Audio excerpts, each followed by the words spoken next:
8월 비농업 고용 보고서가 업데이트 됐습니다. 일자리는 늘었고 실업률도 증가를 했습니다. 전반적으로 경제활동 참가율이 증가하면서 실업률이 3.5%에서 3.8%로 높아졌습니다. 22년 2월 이후에 가장 큰 폭으로 실업률이 높아진 것입니다. 네, 8월 비농업 일자리 수는 18만 7천 건이 증가한 것으로 조사가 됐고요. 이 수치는, 이 헤드라인 수치는 기업 대상으로 조사를 한 겁니다. 세부 내용에서 보시게 되면 기업 대상은 두 번째에 나오고요. 네, 보시는 것처럼 첫 번째 18만 7천 건 이렇게 집계가 된 것입니다. 다만 이제 실업률 같은 경우에는 기업 대상으로 계산이 되는 게 아니고 이 위에 있는 보시면 가구 대상으로 조사가 됩니다. 지금 가구 대상으로 일자리 수가 전월 대비 22만 2천 건이 증가를 했어요. 그러니까 오히려 기업 대상으로 조사한 것보다 더 많은 부분이 일자리가 생겨난 것입니다. 그리고 경제활동 참가율이 62.8%가 됐죠. 직전 달보다 0.2%포인트가 높아졌습니다. 이게 높아지면 실업률이 높아질 수밖에 없다고 계속해서 말씀드렸죠. 그래서 0.3%포인트가 높아진 3.8로 집계가 된 것이죠. 그 원인은 경제활동 참가 인원이 73만 6천 건이 증가를 한 것에 있습니다. 73만 6천 명이 급격하게 늘어났고 여기에 22만 2천 명이 취업을 한 것이죠. 일자리를 찾은 거고요. 아직도 51만 4천 명, 이것은 지금 실업 상태에 있는 것입니다. 그렇게 실업률이 3.8%가 나오게 된고요. 참고로 경제활동 참가율이 지금 계속해서 높아져야 된다, 이렇게 말씀을 드렸죠. 62.8인데 이게 지금 코로나 직전 수준으로 아직 회복이 되지 않은 부분이니까 더 높아질 것입니다. 그래프로 좀 보여드리면 네, 이 그래프죠. 62.8이 나왔지만 코로나 직전 평균에 비하면 아직도 턱없이 낮은 수준이고요. 이게 08년 위기 때부터 계속해서 낮아졌습니다. 그래서 이게 회복이 되면 실업률이 늘어난다고 제가 계속해서 강조를 좀 드렸고요. 극명하게 보이는 게 지금 52만 5천 명이 줄었죠. 이게 비경제 활동 인구입니다. 그러니까 취업을 포기한, 구직 활동을 포기한 사람들이 줄은 겁니다. 이렇게 줄면서 경제활동 참가 인원이 늘어나게 된 것이죠. 한마디로 지금 은퇴한 사람이라든지 주부 또는 아르바이트 하지 않는 이런 비경제 활동 인구가 결국에는 좀 감소를 하고 지금 노동시장에 지금 이렇게 뛰어들었다, 일자리를 찾고 있다, 이렇게 해석을 할 수가 있습니다. 아무래도 돈이 이제 다 떨어진 거로 해석을 할 수 있겠죠. 학자금 대출도 갚아야 되고 카드값도 이제 점차 늘어나니까 어쩔 수 없이 이제 일을 해야 되는 그런 모습을 이제 고용 데이터로 확인할 수가 있고요.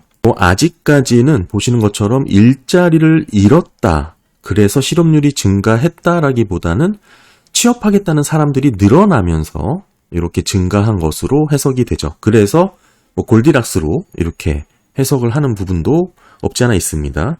다만 이 부분은 계속해서 강조하지만 실업률이나 고용 데이터는 항상 후행이기 때문에 경기 침체가 나야 높아지는 그런 특징이 있습니다. 그리고 지금 이 비농업 일자리 수에 대해서 좀 말씀을 드리면 지금 8월이 18만 7천 건으로 집계가 됐잖아요. 네, 이 부분입니다. 18만 7천 건으로 집계가 됐는데 지금 보시는 것처럼 7월, 6월 계속해서 줄었습니다. 수정이 되면서 일부 기존 수치가 계속 하향 조정이 된 것입니다. 7월달 같은 경우는 3만 건이 줄었고 이 정도는 그래도 봐줄만 하죠. 18만 7천에서 15만 7천으로 줄은 겁니다. 6월달 같은 경우에는 2만 4천이 줄었다가 다음에 8만이 또 줄었어요. 그러니까 10만까지 줄은 것이죠. 그러니까 결국에는 20만 9천이라고 집계를 했다가 10만 5천 건으로 최종 수정이 된 건데 간극이 너무 차이가 나는 겁니다. 그래서 지금 18만 7천이 나와서 고용 일자리가 좋다, 이렇게 해석하는 게 과연 맞는 해석인지 상당히 의문이 되고, 시장에서는 17만 명을 예상했는데 18만 7천 명이 나와서 좋다라고 해석을 하고 있죠. 근데 이게 과연 최근 연도 보시면 계속해서 이게 하향 조정이 됐습니다. 비단 7월, 6월만의 문제가 아니고 계속해서 보시면 1월부터 쭉 이 하향 조정된 수치가 전체적으로 1월부터 7월까지 약 35만 5천 개 정도가 수정이 됐어요. 그러니까 특히 6월달 같은 경우는 좀 심하죠. 10만 건 정도가 조정이 됐는데 반토막이 난 것입니다. 그러니까 애초에 6월달에 10만 건으로 집계가 됐다면 정말 주식시장이 이렇게 오를 수 있었을까 싶은 의문이 생기기도 하죠. 아무리 수정을 한다고 하긴 하지만 이거는 좀 너무 과하다라는 생각이 좀 들고요. 저는 예전부터 고용 데이터 있는 그대로 보기보다는 물론 신뢰성까지 의심을 갖기는 좀 어렵겠지만 그래도 다양한 집계 방식이라든지 그런 진행 과정에서 오류가 있을 수밖에 없다. 그래도 이건 좀 너무 과하지 않나. 너무한 부분이 없지 않아 있다. 솔직히 말이 안 나오는 부분이죠. 이런 수치의 조정이 이루어진다라는 것은 글쎄요. 이거를 토대로 노동 데이터를 지켜본다는 것 자체가 좀 의문이 계속해서 좀 생깁니다. 그래서 전체적으로 그냥 추이를 좀 보면 좋은데 이게 6개월, 1년 대비 최근 3개월이 뚜렷하게 둔화가 되고 있다라는 것은 명확하게 알 수 있으니까 그런 식으로 좀 해석을 해야겠죠. 결국에는 계속해서 노동시장이 좀 둔화가 되고 있는 모습, 그렇게 해석을 좀 하는 게 좋을 것 같고요. 그러니까 대략적으로 그래도 과거에는 평균 한 20만 개 정도씩 증가가 됐는데 최근 3개월에는 한 15만 개 정도 월 평균이죠. 그렇게 집계가 되고 있다라고 보면서 아무래도 좀 식어가고 있는 고용 환경을 이렇게 볼 수가 있을 것 같습니다. 네, 어제 고용보고서가 발표가 된 이후에는 금리가 짧게 하락도 했습니다만 다시 상승세를 이어갔죠. 결국에는 TLT가 1.56% 하락 마감했고 소폭 만회하긴 했지만 고용보고서에 대한 부분이 좀 상쇄되는 느낌을 받았습니다. 저는 그 원인을 어디서 보냐면 바로 이 원유에서 보고 있습니다. 어제 WTI만 2.89%가 올랐어요. 상당히 높은 수준으로 올랐고 이게 장 시작 초반이니까 고용보고서 나와서 변동이 없었다가 그 이후로도 계속해서 끌어올렸죠. 결국 어제 고용보고서가 좋다 안 좋다 아직은 그래도 고용시장이 둔화가 되고 있고 실업률이 오르면서 어찌 보면 채권시장에는 긍정적으로 해석할 만한 소재였는데 그거를 끌어올리고 결국에는 이 WTI가 다 지금 말아먹은 그런 시장이 되었는데요. 전반적으로 유가가 뛰게 되면 물가에 대한 인플레이션 우려가 상당히 높아지죠. 장기채에는 인플레이션이 제일 취약한 리스크입니다. 더불어서 어제 ISM 제조 PMI도 발표가 됐는데 소폭 상승한 부분 크게 큰 의미가 없고 더 중요한 것은 이 50이라는 이 기준선 계속해서 하회하고 있다는 것이죠. 22년 6월 이후에 하락 추세가 계속 이어지고 있고 지금 10개월째 위축 구간에 머물고 있는 겁니다. 그러다 보니까 최근 1년 사이에 평균선이 48.7로 하락을 하기도 했고요. 근데 다만 더 심각하게 봤던 부분은 이 부분입니다. 이 변화율 보시게 되면 이 가격 부분에서 큰 변동이 있었죠. 5.8% 제일 높은 수준으로 지금 상승을 했습니다. 이 부분은 뭐냐면 결국 아까 유가랑 맞물려서 결국에는 물가지수가 올랐다고 해석할 수밖에 없는 것이죠. 제조 PMI가 1.2%포인트 소폭 오르긴 했지만 그 원인이 가격 때문이다 라고 볼 수 있는 거기 때문에 결국에는 원재료에 대한 부담이 인플레이션 우려로 확대되는 그런 국면으로 해석할 수가 있는 거고요. 사실 PMI 제조업 세부 내용을 뜯어보면 제조업이 위축, 침체 구간을 가리킨다는 것은 더 극명해졌습니다. 보시면 12개월째 신규 주문이 위축 구간에 머물고 있죠.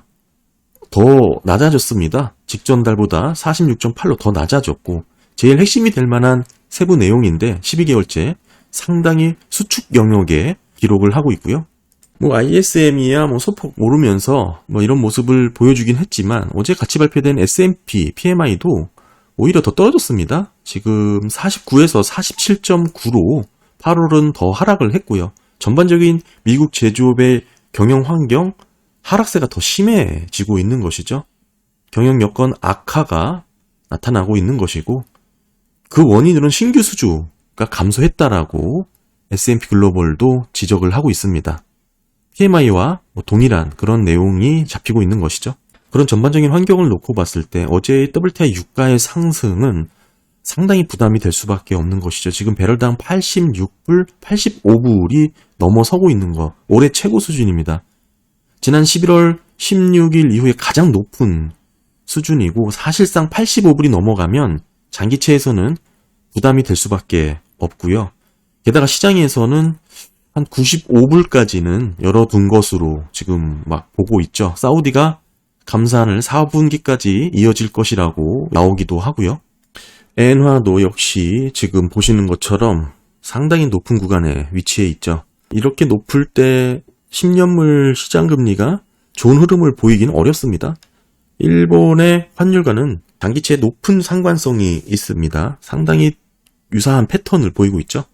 그래서 높은 구간에 위치해 있기 때문에 BOJ에서도 사실 145불이 넘어가면 어느 정도 개입을 하는 모습들이 나왔기 때문에 그 부분을 조금 더 기대하고 지켜보는 분들도 많았죠. 근데 아직까지는 글쎄요, 좀 주말이 지나봐야 될 것 같긴 한데 좀 높은 구간을 위치를 하고 있고요. 전반적인 원자재 비용 상승에 대한 우려가 좀 높아졌고 뚜렷하게 WTI 유가 가격이 튀면서 앞으로 인플레이션에 대한 가격 불확실성이 커졌다. 저는 그렇게 보고 있습니다.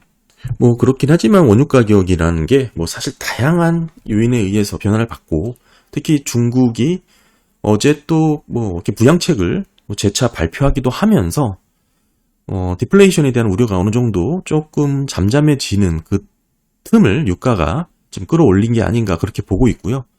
하지만 그 정도 수준에서 중국이 다시 살아날 수 있을까라는 그런 의문도 있고 다양한 부분에서 아직은 글쎄요, 높은 유가가 오랫동안 유지될 것이다라고 보기에는 저는 어렵다고 보고 있기 때문에 큰 우려로 생각을 하고 있지는 않습니다. 또 하나 이제 좀 첨언해서 말씀을 드리면 이제 10월달 어느 정도 연방정부 셧다운 얘기도 슬슬 나오고 있죠. 재정지출 관련돼서도 제 개인적인 뷰를 좀 말씀을 드리면 사실 장기채 투자를 하는 데 있어서 올해 초부터 계속해서 언급이 됐던 게 24년 대선을 앞두고 경기 침체를 과연 용인할 것인가라는 주제였습니다. 사실 이 부분은 대선을 앞둔 행정부가 재정지출 여부를 통해서 경기 침체를 어떻게든 틀어막을 것이다라는 그런 생각에서 나온 것이죠. 물론 그럴 가능성이 높죠. 저도 이 또한 큰 변수로 장기채 투자하는 데서 큰 변수로 보고 있었습니다.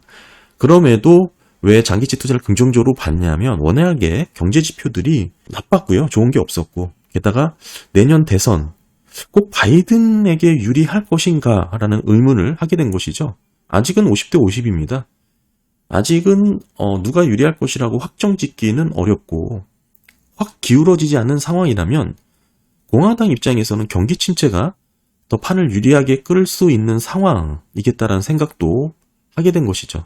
그래서 대선을 앞두고 무조건 정부 지출, 재정 지출 과연 행정부 바이든에게 유리하게 이끌어 나갈 수 있을까? 지금까지는 어느 정도 그렇게 해왔지만 다시금 불거지는 10월 연방정부 셧다운 얘기를 통해서 가볍게 제 생각도 한번 좀 말씀을 드려보고요.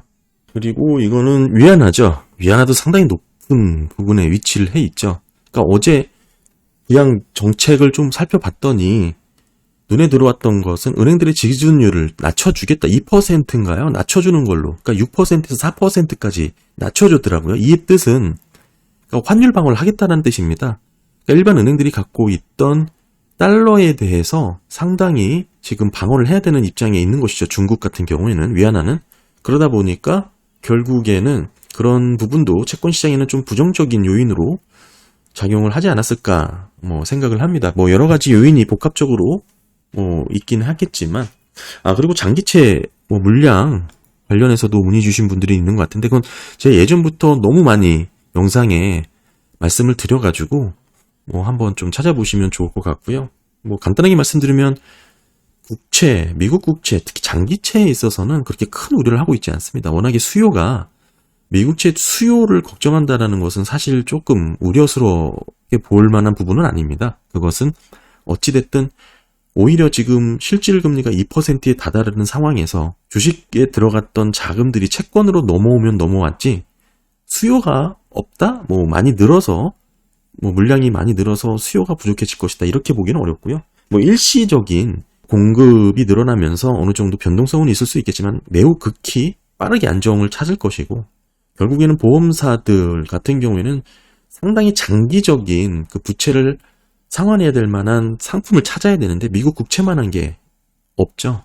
그러니까 자산 매니지먼트들은 상당히 지금 계속해서 롱 포지션을 이어가고 있습니다. 그러니까 지금 변동성이 부족한 상황에서 헤지 펀드들이 숏 포지션을 지금 취하고 있는 건데 그런 부분에서 취한 변동성이 좀 크게 움직이는 거죠. 글쎄 뭐 기본적인 채권 시장에 대한 펀더멘털이 우려가 될 만한 부분은 하나도 없고 오히려 지속적으로 지금 실업률이 높아지고 있고 미국 경기가 식어가고 있는 과정.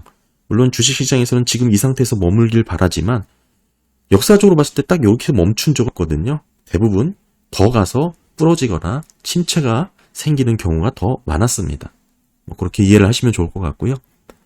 어저께 뭐 우려될 만한 사항은 없었고 전반적으로 저는 특별히 물가, 특히 이제 유가 관련해서 좀 유심히 살펴보고 있는데 그 부분이 글쎄 지금까지는 좀 우려스러운 부분이긴 합니다만 조금 더 지켜봐야 될 것 같습니다. 네, 감사합니다.